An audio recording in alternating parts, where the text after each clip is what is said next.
천사들의 노래가 하늘에서 들리니 상과들이 기뻐서 메아리 쳐 울린다. 한밤중에 목자들 양떼들을 지킬 때 아름다운 노래가 청하게 들린다.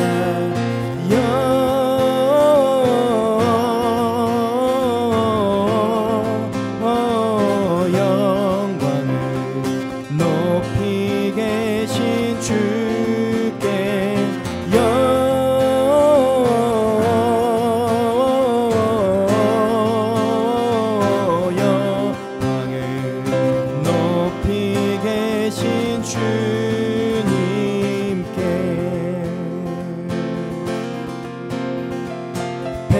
베들레헴 달려가 나신 아기 예수께 불어 경배합시다. 탄생하신 아기께 구유 안에 누이신 어린 아기 예수께 우리들도 다 함께 깊은 찬송 부르자. 영광을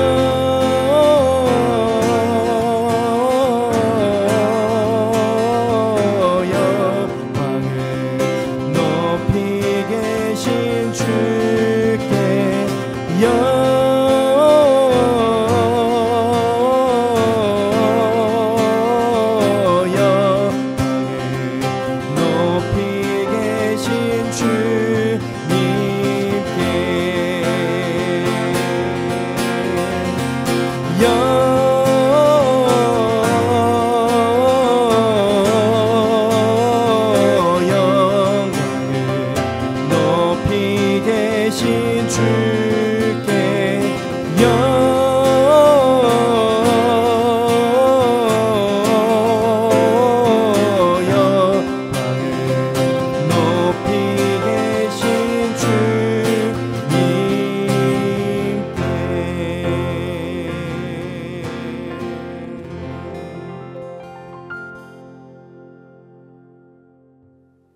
홍익 가정 예배에 오신 분들을 주님의 이름으로 환영하고 축복합니다. 우리의 홍익의 가족 모든 성도님들의 가정이 축복의 가정 되길 소망하고요. 평강과 은혜가 가득한 가정 되기를 주님의 이름으로 축복합니다. 오늘 우리에게 주신 하나님의 말씀은 미가서 5장 2절에서 9절 말씀입니다. 제가 읽어드리도록 하겠습니다. 베들레헴 에브라다야, 너는 유다 족속 중에 작을지라도 이스라엘을 다스릴 자가 내게서 내게로 나올 것이라. 그의 근본은 상고의 영원에 있느니라. 그러므로 여인이 해산하기까지 그들을 붙여두시겠고 그 후에는 그의 형제 가운데 남은 자가 이스라엘 자손에게 돌아오리니 그가 여호와의 능력과 그의 하나님 여호와의 이름의 위엄을 의지하고 서서 목축하니 그들이 거주할 것이라. 이제 그가 창대하여 땅끝까지 미치리라. 이 사람은 평강이 될 것이라. 아수르 사람이 우리 땅에 들어와서 우리 궁들을 밟을 때에는 우리가 7 목자와 8 군왕을 일으켜 그를 치리니 그들이 칼로 아수르 땅을 황폐하게 하며 니무롯 땅 어귀를 황폐하게 하리라. 아수르 사람이 우리 땅에 들어와서 우리 지경을 밟을 때에는 그가 우리를 그에게서 건져내리라. 야곱의 남은 자는 많은 백성 가운데 있으리니 그들은 여호와께로부터 내리는 이슬 같고 풀이에 내리는 단비 같아서 사람을 기다리지 아니하며 인생을 기다리지 아니할 것이며 야곱의 남은 자는 여러 나라 가운데와 많은 백성 가운데 있으리니 그들은 수풀의 짐승들 중에 사자 같고 양떼 중에 젊은 사자 같아서 만일 그가 지나간즉 밟고 찢으리니 능히 구원할 자가 없을 것이라. 내 손이 내 대적들 위에 들려서 내 모든 원수를 진멸하기를 바라노라. 아멘. 오늘 말씀은 예수님께서 이 땅 가운데 오심을 예언한 하나님의 말씀입니다. 예수님은 하나님의 말씀대로 이 땅 가운데 오셨다라는 것입니다. 마태복음에 보면 이런 말씀이 계속 반복되는 것을 우리가 발견하게 되는데요. 무엇 함을 이루려 하심이라. 바로 하나님은 그 약속하신 말씀대로 그 예수님을 이 땅 가운데 보내셨다라는 것이죠. 다시 말해서 하나님의 약속의 말씀은 반드시 이루어지고 성취되어진다라는 사실입니다. 그럼 우리는 어떻게 신앙생활을 해야 될까요? 바로 하나님의 약속의 말씀을 붙들어야 된다는 겁니다. 이사야의 말씀에 보면 하나님의 말씀은 영원할 것이고 꽃은 시들고 풀은 마르지만 하나님의 말씀은 영원히 변치 않을 것이다 라고 약속해 주셨습니다. 우리 홍익의 가족이 하나님이 약속하신 말씀을 붙들고 나아가기를 소망하고요. 그때 하나님의 말씀이 우리 삶에 실체가 되고 능력이 되는 귀한 말씀이 될 줄 믿습니다. 오늘 5장 2절에는 이렇게 말씀하는데요. 베들레헴 에브라다야 너는 유다 족속 중에 작을지라도 이스라엘 다스릴 자가 내게서 내게로 나올 것이라. 그의 근본은 상고의 영원에 있느니라.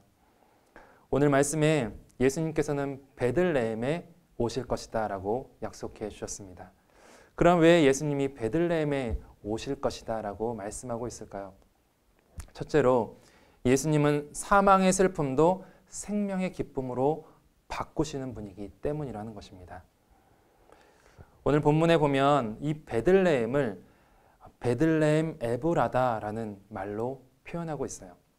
이 에브라다라는 말의 뜻이 무엇이냐면 풍성한 열매라는 뜻입니다. 다시 말해 그 풍성한 수확을 거두어 들인 후에 바로 이 에브라다라는 지역이 베들레헴 떡집으로 바뀌어졌다라는 사실이죠.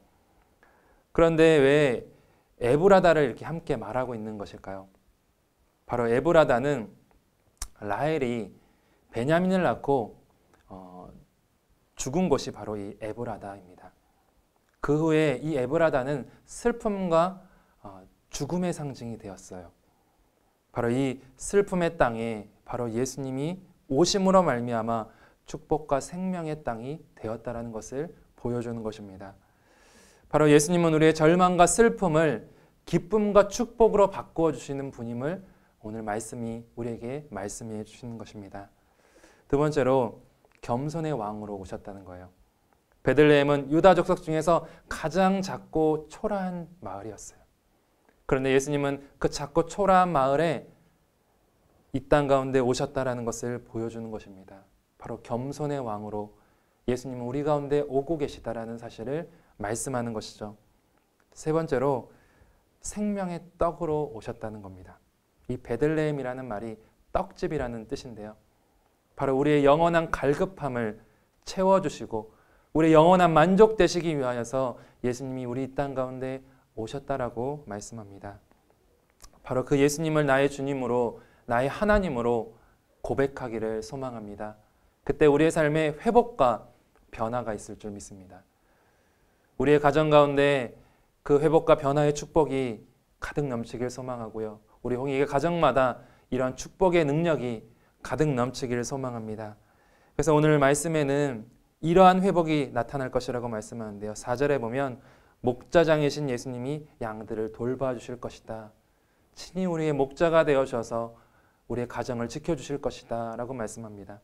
그리고 평강이 되어주실 것이다 말씀해요. 바로 예수님이 평강되어 주셔서 우리 가정을 평강으로 이끌어 주시고 평강으로 인도하여 주실 것이다 말씀하는 것입니다. 6절에는 앗수르에게서 건져낼 것이다 라고 말씀해요. 모든 위협과 모든 고난 속에서 우리를 건져내 주시는 분이 바로 예수님이라는 것이죠. 그리고 두 번째로 우리에게 이러한 변화가 일어날 것이다 말씀하는데요. 7절에 이슬과 담비 같은 사람이 될 것이다 라고 말씀합니다. 우리가 이 세상 속에서 이슬과 담비처럼 이 세상을 회복시켜가고 이 세상을 치료하는 그러한 사람이 되어질 것이라고 말씀하고 있는 것이죠. 하나님 우리 교회를 통해서 우리 홍익의 가족을 통해서 이슬과 담비 같은 역할을 해 나아가게 하실 줄 믿습니다. 그러한 사명을 감당하는 가정 되기를 소망합니다.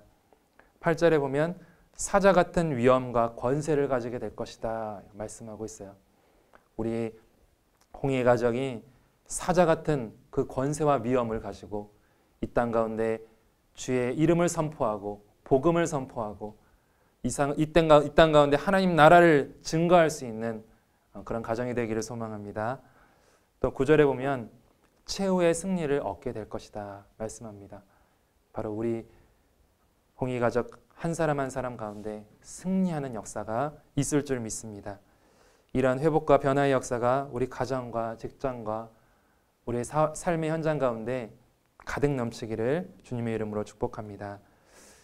두 가지 질문을 가족들과 함께 나누도록 하겠는데요. 첫째로 변치 않는 약속의 말씀을 붙들고 살아가기 위해 우리는 어떻게 해야 될까요? 두 번째로 예수 그리스도 안에서 우리는 어떠한 회복과 변화를 경험하게 되었을까요? 이 질문을 가지고 함께 나누고 모임을 마치면 감사하겠습니다.